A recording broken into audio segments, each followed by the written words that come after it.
Hello, welcome to this video. Here today I'll show you how to analyze a PET CT scan from a mouse with atherosclerosis in the aortic arch and the descending aorta. So I loaded the CT scan here, it's from the Molecube scanner. I just double clicked it, or you can drag it in. And now let's load the overlay, the PET. It's here, this one, you can see it from the size, it's smaller than the CT.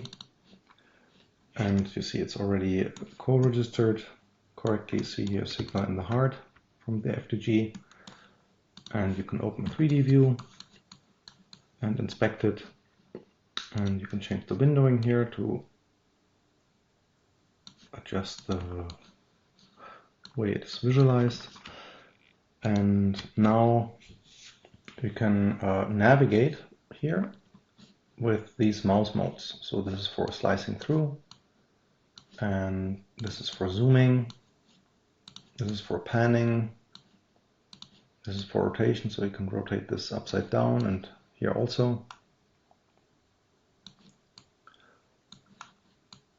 And there are also shortcuts, so I'm faster with that. I can zoom and rotate and click, all with shortcuts. You can see them here mentioned. And now let's have a look at the data.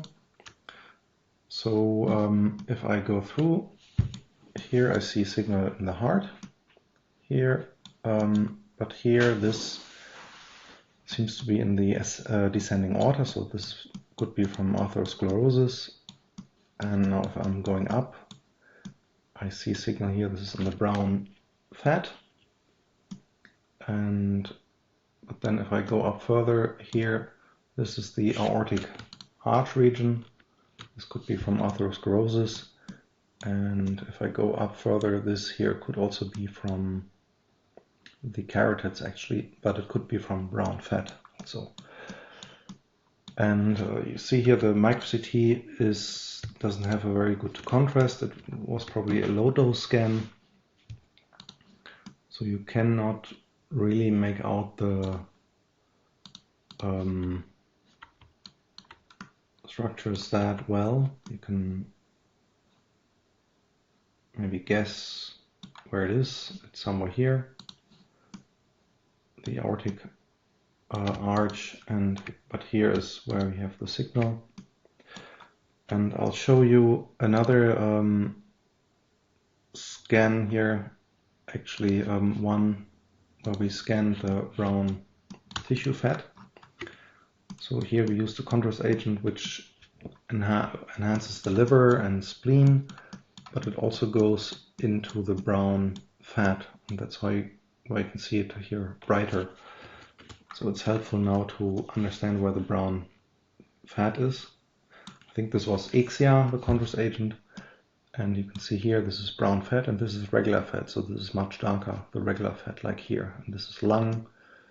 And so here you see there's a lot of brown fat, all like in the neck region, and here somewhere are the carotid arteries, and they are really tiny and they are near to the brown fat. And I think that it's reasonable that the brown fat takes up the FDG because it consumes energy, it heats the mouse even when the mouse is anesthetized. So that here this is probably brown fat. Now what about the aorta? I'll open another scan to show a bit the anatomy. We have it here, it's called blood and plaques in the tutorials, and it shows here the mouse heart and vasculature, and it was acquired with a pretty nice scan here. And if you open the views here and rotate it around, then you can see the heart here, and here you see nicely the aortic arch. And you can see here there are some calcified plaques here. So this is a typical place for atherosclerosis. And if we go up a bit higher, there's even a plaque here at the truncus brachiocephalicus here. It's a typical location even for humans. And here, this is the descending aorta. Here it's right under the spine here, and this is also a likely place for atherosclerosis. So let's go back here to the PET CT scan. And now how to analyze this. If you had a nice contrast like this one here, you could segment the aortic arch, for example. You could segment it with the scribble tool by delineating it in a few slices like this, and then connecting, and then it's you kind of can segment it here, the aortic arch, and then you could use that to quantify the signal. But here we don't have so great contrast here, so it's hard to really do anatomical segmentation.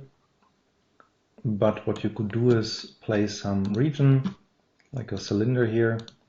You can measure like a size here, maybe 3 millimeters diameter and length maybe 5. Let's call it descending aorta, or DAA, descending aortic artery maybe. So you can place it here, and let's go up to the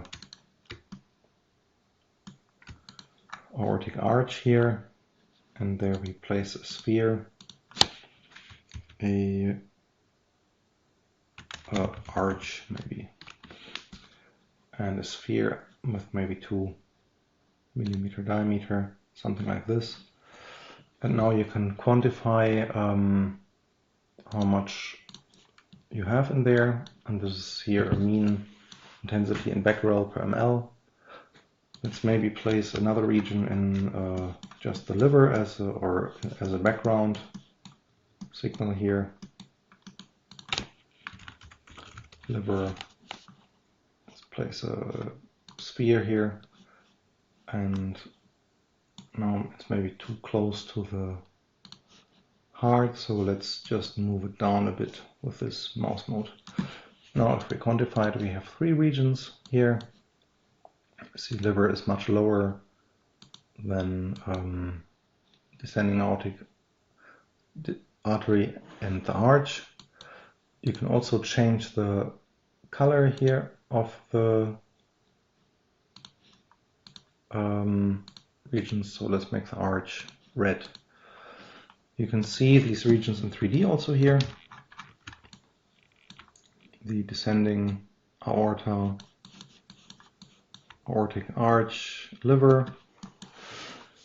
And yeah, so far the quantification is in becquerel per ml, but this is a nice quantitative unit, but it's not the best way because it really depends on the time. So the longer you wait, the less you will have. And for these mice here, we can actually convert it to SUV here, the overlay.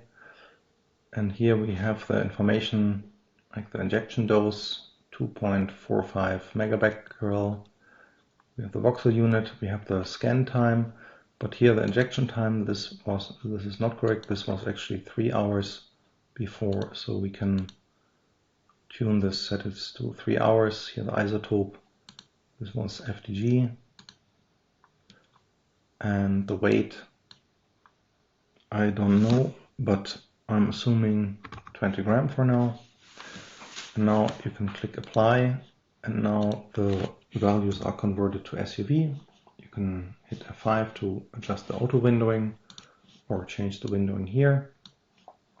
Also here you can change the color table if you want, and now your statistics is in SUV here, which is more